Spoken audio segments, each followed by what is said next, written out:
Hello everyone, welcome to my channel. हाजिर हूँ आपके लिए एक नया कोरियन कॉमेडी ड्रामा लेकर के, जिसका नाम है क्वीन ऑफ टीयर्स और ये इसका फर्स्ट पार्ट है। आई होप आपको वीडियो काफ़ी अच्छा लगे, तो चलिए वीडियो स्टार्ट करते हैं। एपिसोड के स्टार्टिंग में हमें हमारे मेल लीड से मिलाया जाता है, जिसका नाम होता है हेनवू, और फीमेल लीड हेन। आज इन दोनों की वेडिंग होती है और इन दोनों की वेडिंग काफ़ी ज़्यादा धूमधाम से मनाई जाती है। हेनवू अपनी वॉइस ओवर से बता रहा था कि उस समय लोगों को कहना था कि हमारी वेडिंग ऑफ द सेंचुरी थी, क्योंकि कोरिया की सबसे पावरफुल और रिच फैमिली की डॉटर ने अपने एक छोटे से एम्प्लॉय से शादी कर लिया था। फिर इन दोनों की बहुत ही स्वीट मोमेंट को दिखाया जाता है। इससे हमें भी लगता है कि ये दोनों अपनी मैरिड लाइफ से बहुत ही ज्यादा हैप्पी हैं। देन हम देखते हैं ये सारी बातें हेनवू एक इंटरव्यू के दौरान बता रहा था।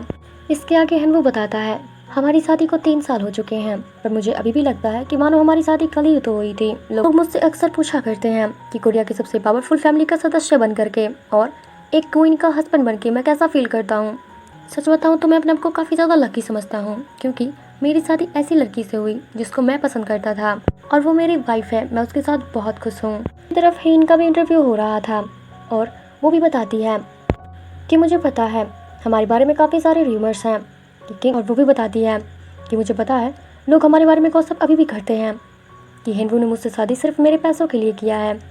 र्यूमर्स इसीलिए फैलना स्टार्ट हुआ क्योंकि मैंने अपना फेस रिवील नहीं किया था, पर अब ये सारे र्यूमर्स बंद हो जाएंगे क्योंकि मैं अपना फेस रिवील कर रही हूँ। जिसके बाद इंटरव्यूअर्स भी चुप हो जाते हैं। इधर हेनवू से उसकी मैरिड लाइफ के बारे में पूछा जाता है तो बताता है, हम भी नॉर्मल कपल की तरह ही साथ सोते हैं, साथ खाते हैं, साथ काम करने के लिए जाते हैं और अपना ज़्यादा से ज़्यादा टाइम एक दूसरे के साथ बिताते हैं। इधर मगर इन रियलिटी ऐसा कुछ भी नहीं होता है। ये दोनों एक ही घर में रहते हैं, पर इन दोनों का कमरा अलग होता है। साथ खाते हैं पर काफ़ी डिस्टेंस में खाते हैं। और रही ऑफिस की बात, तो इन दोनों का डिपार्टमेंट भी अलग है, जिसकी वजह से ये दोनों अलग अलग काम करते हैं। क्वींस ग्रुप की सीईओ है, वहीं दूसरी तरफ हेनवू लीगल डिपार्टमेंट का हेड है, यानी कि वो एक लॉयर है। ये सारी बताते हुए हेनवू का चेहरा भी उतर जाता है, मगर वो अपने चेहरे पर एक फेक स्माइल लेकर के लोगों को बताता है कि हम दोनों एक दूसरे के साथ बहुत खुश हैं। इधर इंटरव्यूअर हेन से पूछते हैं, आप अपनी पहली मुलाकात के बारे में बताइए।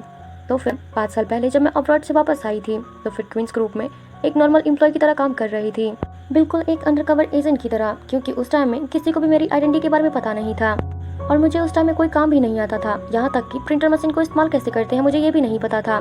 तभी हेनवू मेरे पास आया था और मुझे समझाया और बताया, और जब भी मुझे कुछ समझ में नहीं आता वो मेरे पास आकर मुझे समझाता था। और उसके बिहेवियर को देख करके मुझे ज़्यादा टाइम नहीं लगा समझने में कि वो मुझे पसंद करता है, और उसकी फ्लर्टिंग स्टाइल ने मेरा भी दिल जीत लिया था।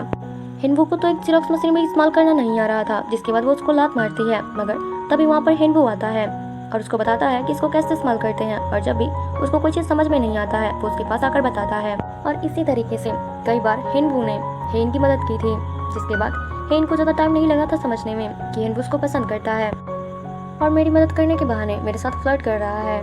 दूसरी तरफ उसे भी उसकी पहली मुलाकात के बारे में पूछा जाता है, तो वो भी वही जेरॉक्स मशीन से बात स्टार्ट करता है और वो बताता है उस प्रिंटर मशीन को काफ़ी ज़्यादा लात मार रही थी, जिसकी वजह से मशीन खराब हो सकता था। मैं उसके पास गया तो उसको बताया कि वो कैसे इस्तेमाल किया जाता है, पर बिताते बिताते मुझे भी उसके लिए बहुत कुछ फील होने लगा था। उस टाइम में वो बस एक न्यू इंटर्न थी और उसे कुछ आता था, जिसकी वजह से मैनेजर उसको जब तक डांटता रहता था और ये चीज़ मुझे उसको नहीं लगता था, और वो हर काम में ही गलतियाँ करती थी, जिसकी वजह से ऑफिस के लोग गॉसिप करना स्टार्ट कर देते थे। लेकिन तब तक हेन भी हेनवू को लाइक करने लगी थी। हेनवू को हेन के बारे में गॉसिप सुनकर बिल्कुल भी अच्छा नहीं लगता था।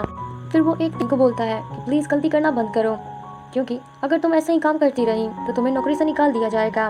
फिर हेन कहती है, मुझे कोई फर्क नहीं पड़ता। फिर हेनवू कहता है, देखो अगर तुम किसी दूसरी कंपनी में भी जाओगी और इसी तरह गलतियाँ करोगी से निकाल देंगी।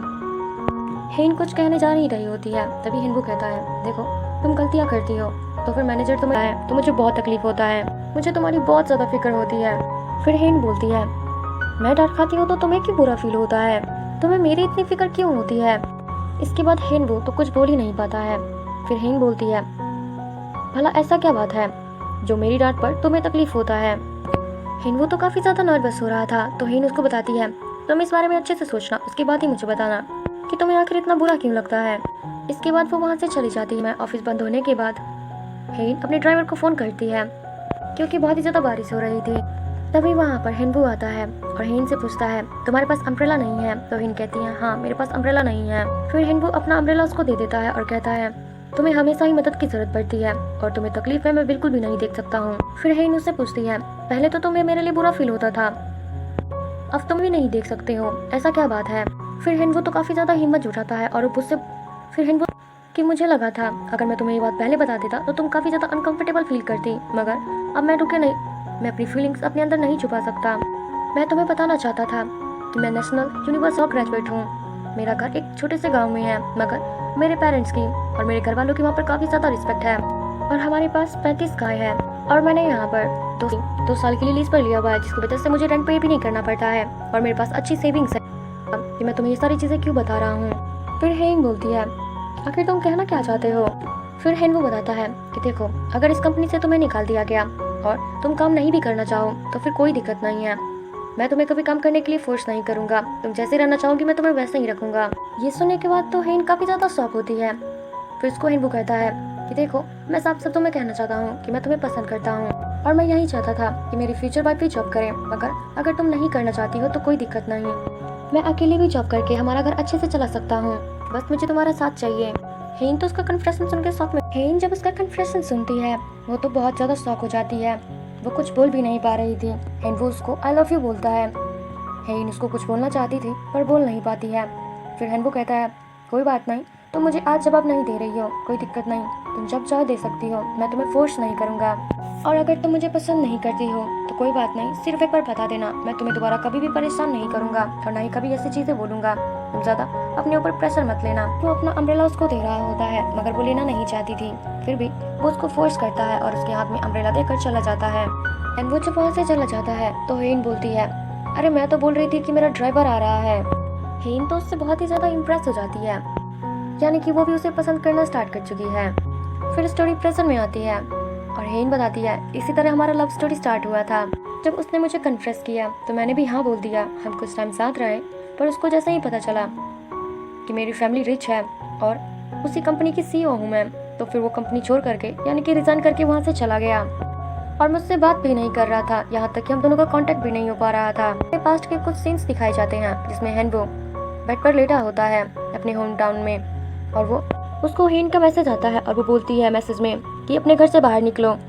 फिर उसको हेलीकॉप्टर का आवाज़ आता है, वो जल्दी से घर के बाहर जाता है तो देखता है उसके खेत में एक हेलीकॉप्टर लैंड कर रहा है और तभी उसमें से हेन बाहर आती है। उसको देखकर गांव के सारे लोग तो काफ़ी ज़्यादा शॉक होते हैं। हेन चिल्लाकर कहती है, क्या तुम मुझे ऐसे ही छोड़ दोगे, क्या तुम मुझे पसंद नहीं करते हो। ये हेन वो भी उसके बिना नहीं रह पा रहा था, उसको भी उसकी बहुत याद आ रही थी। वो तो भाग कर जाता है, उसे बहुत टाइटली हग करता है। इसके बाद तो वो दोनों बहुत ही ज़्यादा हैप्पी होते हैं। उसके बाद हमें स्टोरी प्रेजेंट में लेकर आया जाता है। हेन वो बोलता है, उस दिन मुझे एहसास हुआ था कि मेरी वाइफ कोई लेडी नहीं बल्कि वो तो एंजल है। वो बहुत ही ज़्यादा सुंदर दिख रही थी, उसका वो प्यारा चेहरा मैं आज भी नहीं भूल पाता हूँ। फिर इंटरव्यूअर उससे पूछता है कि आपको आपकी वाइफ पहले ब्यूटीफुल लगती थी यानी कि अब नहीं लगती हैं, तो फिर वो थोड़ा बहुत नर्वस हो जाता है और बोलता है, फिर वो कैसे सोच सकते हो, मैं अपनी पास्ट की चीज़ें बता रहा था, मेरी वाइफ बहुत अच्छी है, अभी वो मेरे लिए एक एंजल से कम नहीं है, मैं उसे बहुत प्यार करता हूँ और वो भी मुझसे बहुत प्यार करती है, हम दोनों एक दूसरे के साथ बहुत खुश हैं। वो बोलता है, हम जैसा पहले एक दूसरे को प्यार करते थे हम दोनों एक दूसरे को अभी वैसे ही प्यार करते हैं। 3 साल हो चुके हैं पर हम दोनों का प्यार एक दूसरे के लिए कम नहीं हुआ अभी तक। हिनवुक के चेहरे को देखकर और उसकी बॉडी को देखकर तो हम समझ सकते हैं कि वो बिल्कुल झूठ बोल रहा था। आखिर प्रॉब्लम क्या थी ये हमें आगे पता चलेगा। अगले ही सीन में हम देखते हैं एक फ्रेंड बाकी फ्रेंड्स को बताता है कि हेन को डिवोर्स देना चाहता है और वो चाहता है कि हम सब में से कोई उसका अटर्नी बने ताकि वो डिवोर्स सेटलमेंट को पूरा कर सके। पर उन सब में से कोई वो करना नहीं चाहता था, यानी कि कोई भी क्वीन ग्रुप से पंगा लेना नहीं चाहता था क्योंकि वो जानते थे उसके बाद उनका हालत क्या होगा। दूसरी तरफ हेन को दिखाया जाता है जो अपनी असिस्टेंट से बात कर रही होती है और कहती है, क्या मुझे 1 ट्रिलियन क्लब की और से कोई ग्रुप चैट आया है क्या, या फिर कोई मैसेज आया या फिर कॉल आया है। तो उसकी असिस्टेंट उसको बताती है कि मैम ऐसा पॉसिबल नहीं है अभी, क्योंकि हम सिर्फ 900 बिलियन का ही सेल कर पाते हैं, अभी ट्रिलियन होने में सिर्फ 100 बिलियन का ही फर्क है। और एक इंटरनेशनल ब्रांड है हर्ष चाइना करके, सिर्फ उन्हीं कंपनियों के साथ कोलैबोरेट करता है जिनकी सेल्स 1 ट्रिलियन से ज्यादा होती हैं। डिसाइड करती है कि जिस ब्रांड का अच्छा सेल नहीं हो पा रहा है वो उन सारे ब्रांड्स को अपनी कंपनी की ओर से कट ऑफ कर देगी। इसके बाद वो तुरंत एक मीटिंग बुलाती है जहाँ से उसकी कंपनियों का वो सारा ब्रांड मिल जाता है जिसकी सेल बहुत ही कम हो रही थी। हेन कहती है, जिस भी ब्रांड का सेल बहुत कम हो रहा है उसे तुरंत बंद करो। डायरेक्टर बोलते हैं कि देखिए हम ऐसा नहीं कर सकते क्योंकि हमने लीगल टीम से बात किया था और उनका कहना है कि हम डायरेक्ट किसी भी ब्रांड को बंद नहीं कर सकते हैं। फिर हेन कहती है ऐसा किसने कहा है, तो फिर वो बताते हैं कि मैम आपके हस्बैंड ने किया था, यानी कि हेनवू सर ने किया था। इसके बाद क्या था, हेन अपने असिस्टेंट को उसके डिपार्टमेंट में भेजती है ताकि वो जल्दी से हेनवू को अपने पास बुला सके। उसकी असिस्टेंट उसके डिपार्टमेंट में जाती है और उसको बुलाती है। फिर हेनवू बोलता है कि देखो मैं अभी मीटिंग में हूँ, थोड़ी देर में आ जाता हूँ। फिर तभी एक दूसरा डायरेक्टर आता है, बोलता है कि अगर आप नहीं जाएंगे तो मैम बहुत ज़्यादा गुस्सा हो जाएंगी और वो काफ़ी ज़्यादा अपसेट भी दिख रही हैं, इसीलिए आपको जल्दी से आने को कहा है। हेनडाना तो बिल्कुल भी नहीं चाहता था, मगर उसे मजबूरी में जाना पड़ता है। वो काफ़ी चिढ़ा हुआ भी था, मगर जाना तो पड़ता ही है उसको। फिर हेन हेनवू से पूछती है कि आखिर तुमने उस ब्रांड को बंद करने से मना क्यों किया, आखिर प्रॉब्लम क्या है, वो सेल नहीं कर पा रहे हैं तो बंद करो उसको। फिर हेनवू बताता है कि उन सारे ब्रांड्स ने बहुत सारे पैसे इन्वेस्ट किए हुए हैं, जिसकी वजह से हम उन्हें तुरंत बंद नहीं कर सकते। फिर हेन कहती है अगर वो बंद नहीं करवा सकते तो फिर उनके ऊपर केस करो। फिर हेनवू कहता है ऐसा करना बेवकूफ़ी होगा क्योंकि हम उससे नहीं जीत सकते हैं, अभी लॉस बहुत बदल चुके हैं। बड़े बड़े डिस्ट्रीब्यूटर्स अपने पावर का गलत इस्तेमाल ना करें, इसलिए स्ट्रिक्ट रूल बन गए हैं। फिर इसके बाद क्या था, हेन बोलती है तुम्हारा कहने का मतलब है कि मैं अपनी पावर्स का मिसयूज कर रही हूँ। हेनवू बोलने ही जा रहा था कि मेरा ऐसा कोई मतलब नहीं था, मैं कुछ और कहना चाह रहा था। कहती है क्या तुम्हें हमारी कंपनी नॉन प्रॉफिटेबल ऑर्गेनाइजेशन दिखता है, जिन ब्रांड से हमें कोई प्रॉफिट नहीं हो रहा है, हमें आखिर उन्हें क्यों रखें और अपना खुद का नुकसान कैसे कर सकते हैं हम। फिर हेनवू बोलता है कि देखिए प्रॉब्लम ब्रांड में नहीं है, वहाँ के स्टाफ्स में है, क्योंकि वो ज़्यादा प्रमोट नहीं करते हैं अपने ब्रांड्स को, जिसकी वजह से उसकी बिक्री ज़्यादा नहीं हो पा रही है। हमें उन्हें प्रमोट करना चाहिए, ना कि उन्हें हटा देना चाहिए। अगर हम उन्हें तुरंत ही बंद करेंगे तो फिर वो लोग मीडिया के पास चले जाएंगे और हमारी कंपनी को इससे बहुत ज़्यादा नुकसान हो सकता है। इससे अच्छा यही होगा मिस्टर हेनवू, क्या मैंने आपसे कोई एडवाइस मांगा है, जितना बोला है आप उतना करो। अगर वो कंपनी नहीं मान रहे हैं तो उनके ऊपर केस फाइल करो, तुम आखिर हो क्यों, और यही तुम्हारा काम है और तुम्हारी डिपार्टमेंट का भी। हेनवू को गुस्सा तो काफी ज्यादा आ रहा था, मगर वो कुछ नहीं कहता है और यस मैम कह के वहाँ से जाने लगता है। उसके जाने से पहले ही हेन वहाँ से चली जाती है। जब हेनवू लिफ्ट में जा रहा होता है तभी वहाँ पर उसकी मुलाकात फिर से हेन से हो जाती है और वो दोनों साथ में लिफ्ट में जाते हैं। फिर हेन वहाँ पे आती है, क्या तुम्हें लोगों के सामने यह दिखाने का बहुत जल्दी है कि हम दोनों की बनती नहीं है। हेनवू बोलता है हमारे रिलेशनशिप का इससे कोई लेना देना नहीं है। हेन कहती है तभी तुम मेरे खिलाफ जा रहे हो, मैं स्टोर मैनेजर को निकालने वाली थी मगर तुमने उसे पहले ही वार्निंग दे दिया। फिर हेनवू बताता है कि वो मैनेजर बहुत अच्छा है और बहुत ईमानदार है, वो बहुत टाइम से हमारी कंपनी में काम कर रहा है, इतनी छोटी गलती की वजह से, इतनी छोटी सी गलती। फिर हेन कहती है तुम दूसरों के लिए इतने ज़्यादा काइंड हार्टेड क्यों बनते हो, क्या तुम लोगों को दिखाना चाहते हो कि तुम एक हीरो हो। फिर हेन कहती है दूसरों के बारे में सोचना छोड़ दो और अपने करीबियों के बारे में सोचो। फिर हेन वो कहता है क्या तुम अपनी बात कर रही हो, अगर हाँ तो क्या तुम्हें लगता है कि हम दोनों के बीच अब कोई करीबी रिश्ता है। हेन के पास तो इसका कोई जवाब ही नहीं होता है, वो चुप हो जाती है और बोलती है मुझे तुमसे कुछ जरूरी बात करना है, मुझसे हॉल में मिलो। फिर हेन गुस्से में बोलती है हाँ ठीक है, मैं 1 घंटे में आती हूँ, मुझे कुछ काम है। फिर हेन वो तो हॉल में उसका वेट कर रहा होता है, मगर अभी तक उसकी वाइफ नहीं आई होती है, यानी कि हेन नहीं आई होती है रात का कब, मगर वो अभी नहीं आती है। तो वो गुस्से में अपने कैबिन में लौट आता है और डिवोर्स फाइल को होता है। इसी के साथ पार्ट 1 का एंड होता है। आई होप कि वीडियो आपको काफी अच्छा लगा हो, अगर लगा है तो please like comment share subscribe जरूर करना। Thank you so much for watching, मिलते हैं अगले वीडियो में, बाय बाय।